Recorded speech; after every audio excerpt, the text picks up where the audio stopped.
Thank you guys. What's up, everybody? I see a lot of Cobra Kai. It is.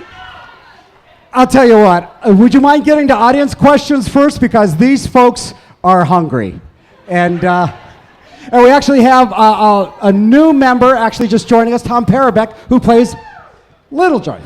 Little Johnny Lawrence. Let's give it up. So nice to see you guys. Is this your first Comic-Con? Is this your first Comic-Con? Well, no, I've been to mini Comic-Cons before. You have? Yeah, I've been to mini Comic-Cons before. Okay, well, buckle up. Here we go. Okay. You got a question? Raise your hands. Let's make this happen. Elisa's got this side of the room. I got this side of the room. So, can you all do a backflip?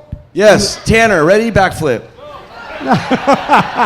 Tanner will do it for all of us. Here we go.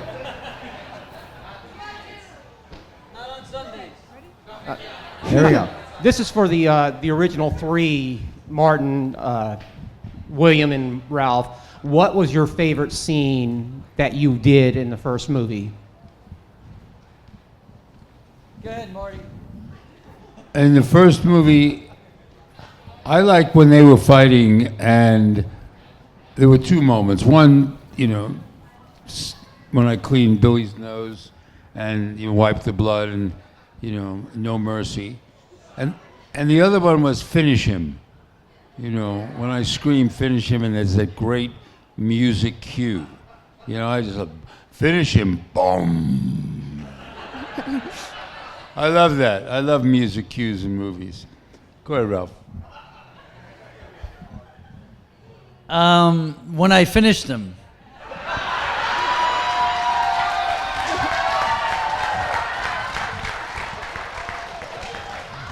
You know he's abusing you, don't you? There's only one Karate Kid, we all know, and we won't dwell on that. But there's only one Karate Kid, Billy. My favorite part of filming the movie was the skeleton fight scene. After Daniel Russo interrupts Johnny just enjoying his day at the Halloween dance, comes in and soaks him with a water hose, and then runs. No, that's not true. The very ending, when Daniel gets into a fighting stance and Miyagi looks at me and he gives me the nod, and I slowly go into a crane kick. And LaRusso charges that. Wait, hold on. Is that how it went? That's how I remember it anyway. The whole movie was fun. It was an amazing experience. It was my first movie. Nobody knew Karate Kid was going to turn into this decades later. And we have little Johnny Lawrence's and extended cast members. So that was a special time. It was a seed of all this, of all you guys, all the fanfare. And we're thankful for it every day. And thanks for being part of it. Let's get another question from that far side of the room, please, and then we'll move over here. Hi. My question's for Tanner and Mary and then Thomas. How does it feel to be able to play the kids of such iconic 80s characters? And then for Thomas, how does it feel to be able to play young Johnny? Should I go first? Go for it, Thomas. Okay. Well, I really liked it because, first of all, I was in my favorite season, and also because I got to play the young version of one of the most main characters. So that was quite exciting. And also, I was in the 80s, so that was a win.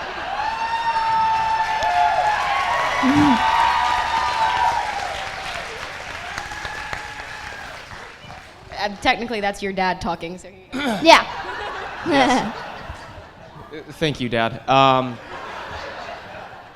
It's a lot to live up to. I don't know. I'm just happy that we've gotten the chance to be able to, it's all thanks to Billy and Ralph for giving us the chance to be able to play their children. So, and now we feel, I don't know, I feel like your child. Here, I'll give that one to you. by that he means he misbehaves. But no, I obviously it's a huge honor. I was terrified in the beginning, and Ralph was instantly so nice, which was wonderful, and made it more terrifying, because I was like, do not disappoint him. But it's such a blast. I carry the weight of it with a lot of gratitude and a lot of excitement, because obviously we wouldn't be so fortunate to be here without them, and then without you guys and the excitement to see our storylines carry out. So I'm just really, really, really grateful to be here. Yeah. All right. We have some questions on this side of the room. Okay. So I love all of your choreography and stunts, but my question is, do you guys ever accidentally hit one another or have any funny stories where you accidentally hit someone or miss a move?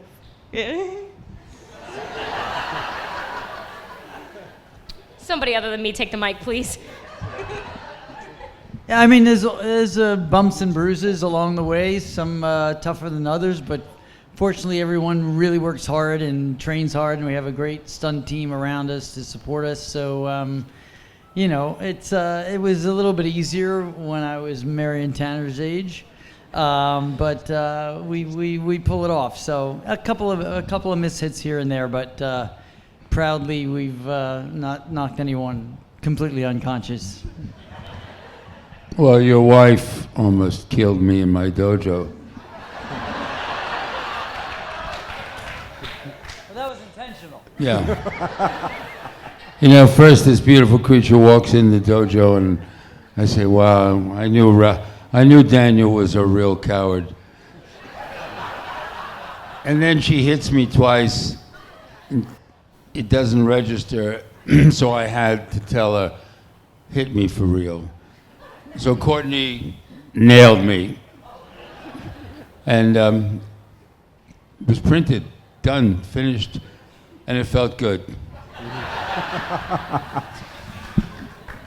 Another question right over here. Your question, nice and loud.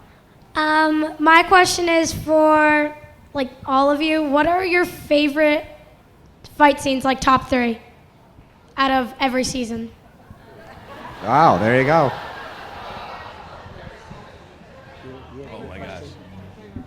One of my favorite fight scenes is the very first one in episode 1 in the mini mart. That was Johnny's first time pulling out a jump crescent kick, pulls a groin. That was super fun.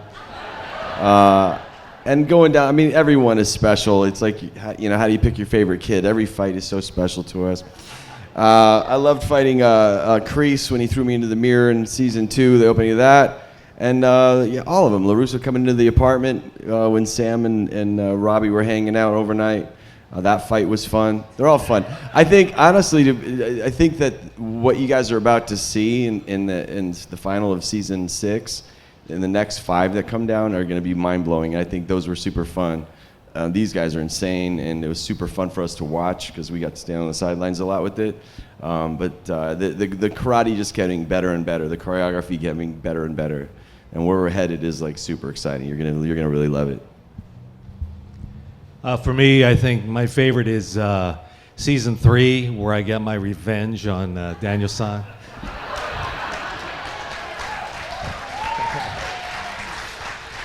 I love that. And the other 2 were probably the Sensei fight in season 5, and then the Terry Silver fight in also season 5. I feel like we're in an unfair position because a lot of them you guys haven't even seen yet, which I'm really excited for you guys to see. So I'll try to be fair and pick ones that you have seen. Obviously, there's the school fight, which to me is always pretty epic. But I won't spoil anything just in case you guys aren't caught up yet. But episode 5 of the new drop of episodes that have come out for season 6 was probably the most meaningful fight for me. And then I really loved the Sam versus Sam dream sequence. That one was a really, really fun fight for me. I'm not gonna be fair. Season 6, episode 6, season 6, episode 9, and season 6, episode 10. Those are my 3 favorite fights.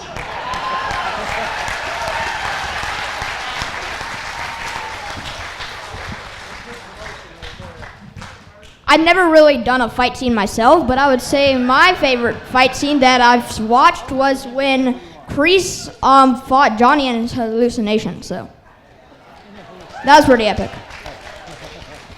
Mine's brief, but season 3, the Kreese fight in the diner, because you're still a freak 60 years later. I haven't forgotten about it. Okay.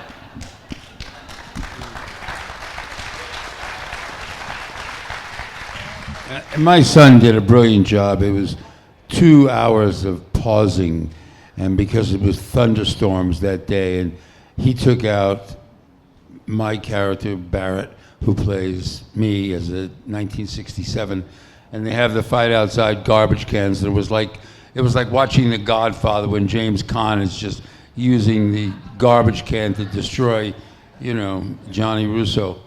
And it was a great fight, I have to admit. I really liked it. Thanks, Dad.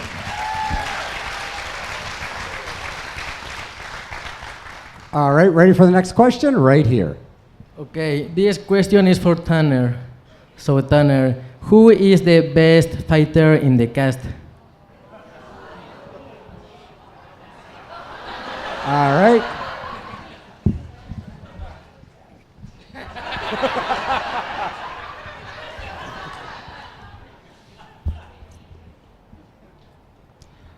Here's the. I really can't answer that.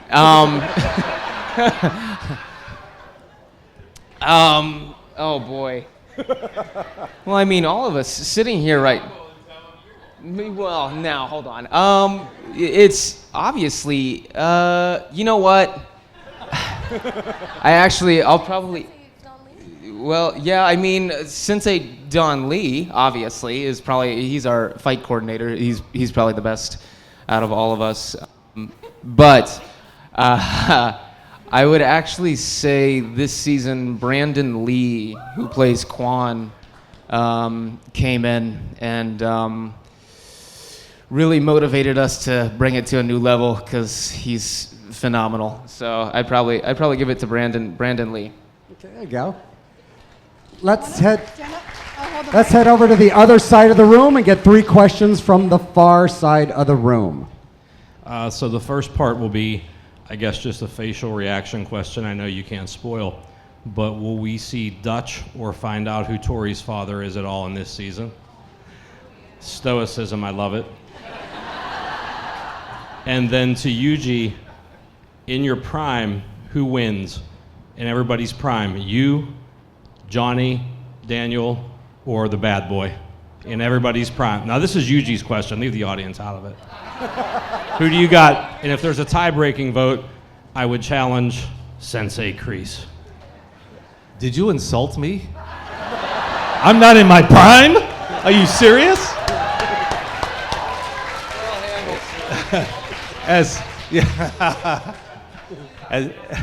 As Chosen would say, you insult my honor again, and I kill you.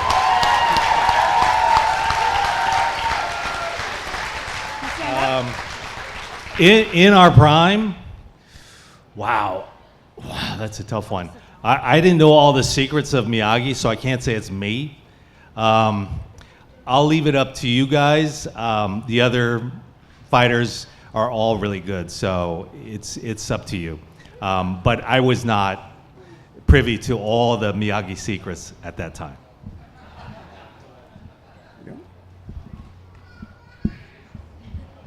Well, needless to say, I have a favorite. 40 years of cinematic history. Who can equal that? But it really, all of us, I mean, especially the kids, great fighters, all of them, I remember when Tori came in, and she had to be doubled every other scene, Peyton List. Every other move, she had to be doubled. And I said to myself, why did they cast her? And as the weeks progressed, she just became such a good fighter. And, Tanner and Mary, I mean, they became these great fighters, and very few of us have had backgrounds in karate from years before.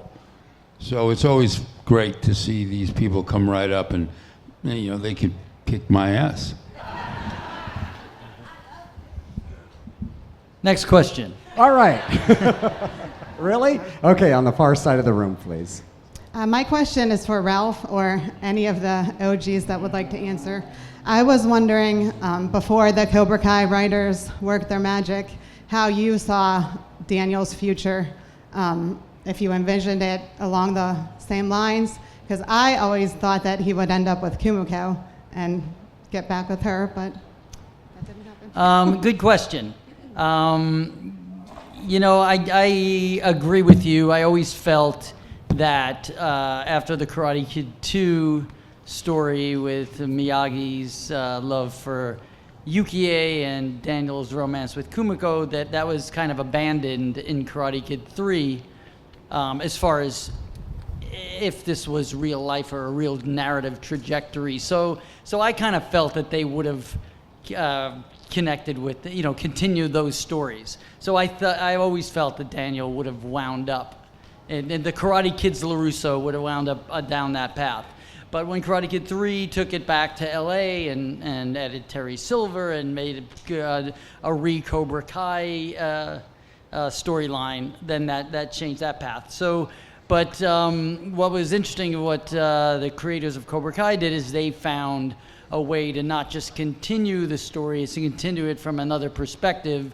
And at the onset of Cobra Kai, it was, where is Johnny Lawrence? What happened to him? And what are the answers to that story? And then how Daniel LaRusso would fit into that. So that was kind of a fresh outlook and a new way to go. So the long answer to your short question is, yes, you're absolutely right. I agree with you, but boy, am I glad we tried this. There you go.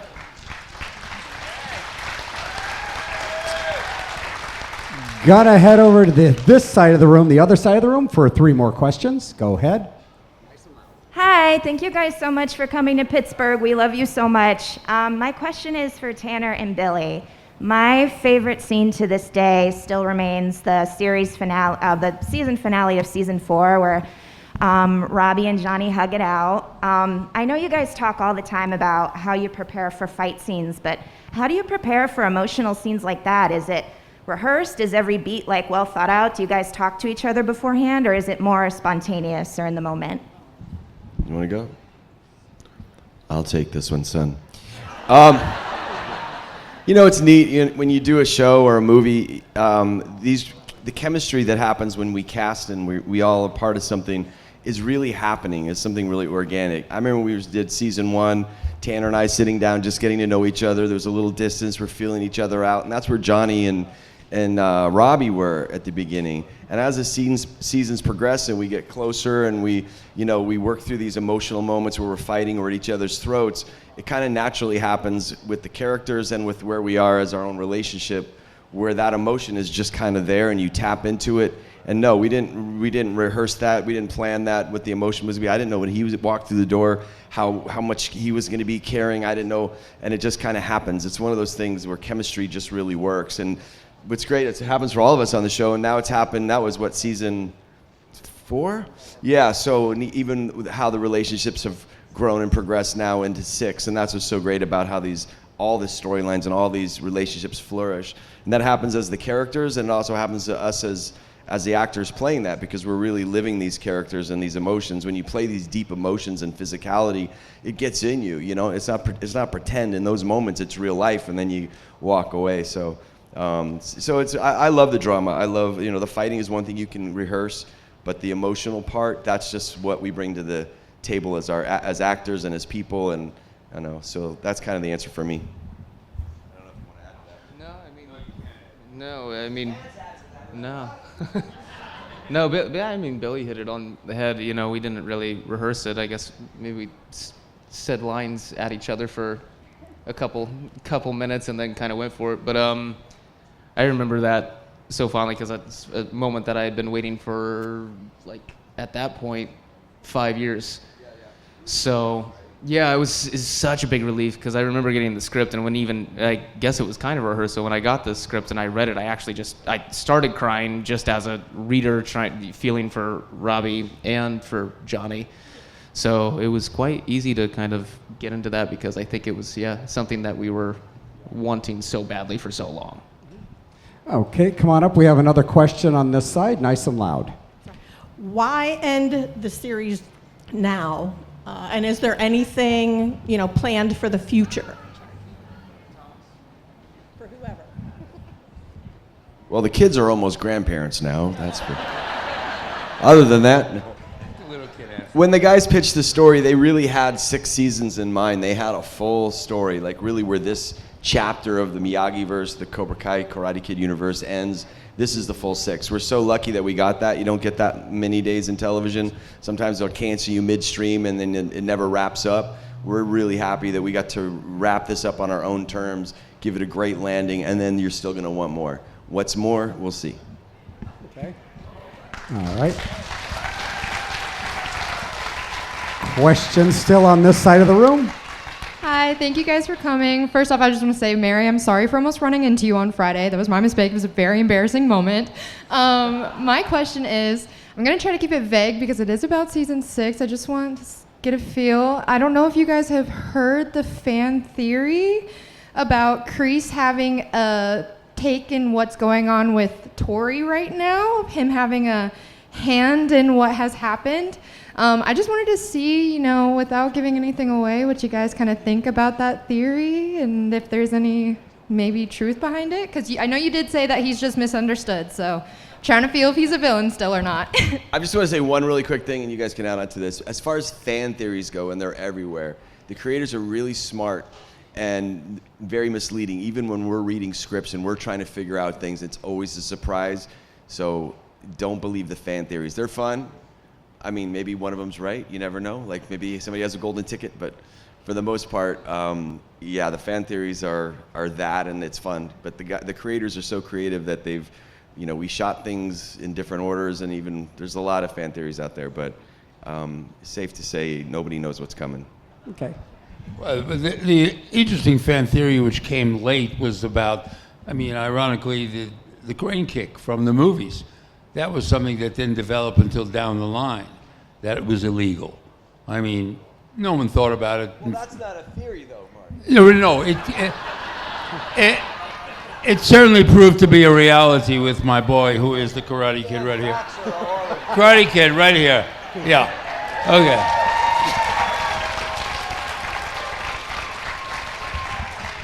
But honestly, the bottom line is that, when I went to see these writers in the second season, and I met with mercenaries and I met with Army Rangers, because that's where Kreese comes from. They had everything, all the notes I made, these writers had in their heads from a year and a half before. They developed these characters a year before the actor gets to the backstory, before the actor creates where he's come from, in between the lines that don't exist in the script. These characters, these writers, Hayden, John, and Josh, can create our backstory in 20 minutes. And they've done it for every character, probably for a year and a half before any camera rolls. So it really is the writers, Okay. We're going to get one more question on this side, then we're going to move to the other side, and you have a question, sir. What is the most difficult fact that you have to record? The most difficult fight that you had to prepare for. Thank you.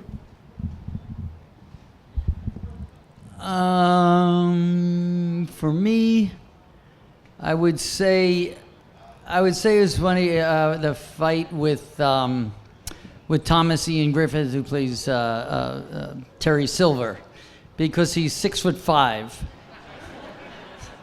So I had to relearn how to punch up. He's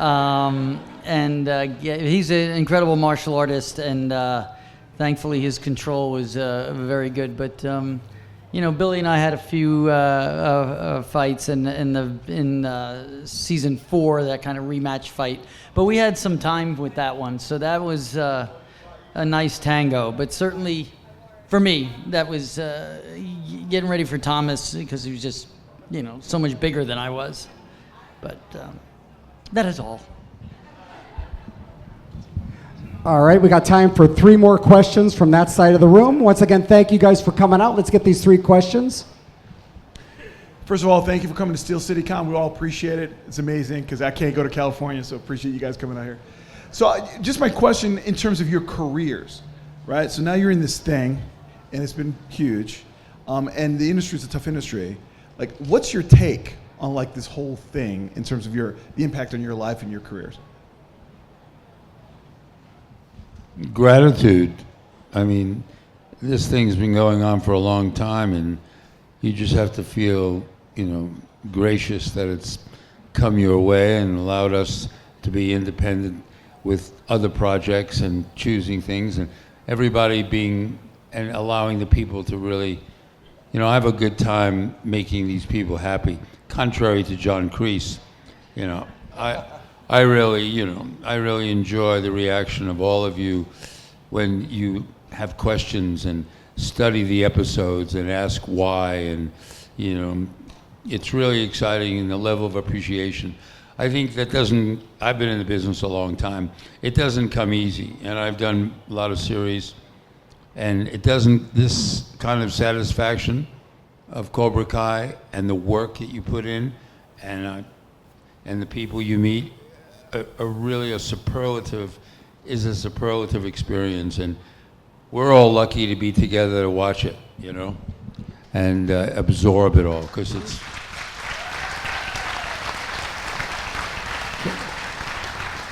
Time for 2 more questions. Let's make it happen. Hi. I'm sure you guys have had this question a bunch of times before, but I have to ask it to the OG4. Do you guys have any favorite or like special memories from working with Pat Morita during the Karate Kid movies?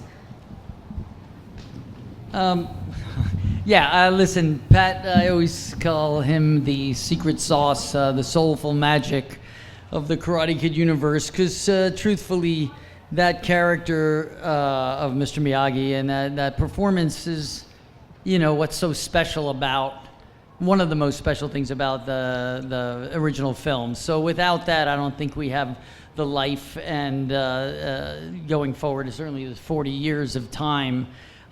He was very dedicated, very genuinely responsible, and felt the responsibility of his Japanese American heritage, and really cared very much that it was honest and truthful. And I think he brought that along, handed that off to me, and I think everyone else would feel the same way. So it's nice that we're able to keep Miyagi alive throughout the Cobra Kai series. And this season there's like some maybe potential tainted images of who he really was, which opens up the whole humanizing factor in his character. So it's we feel he's blessing us from above, and it's really a driving force with it all. He was pretty wonderful.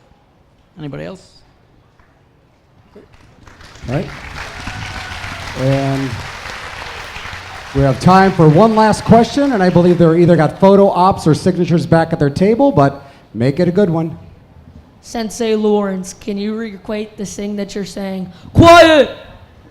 You want me to say that over a microphone? I think it's illegal, buddy. Quiet!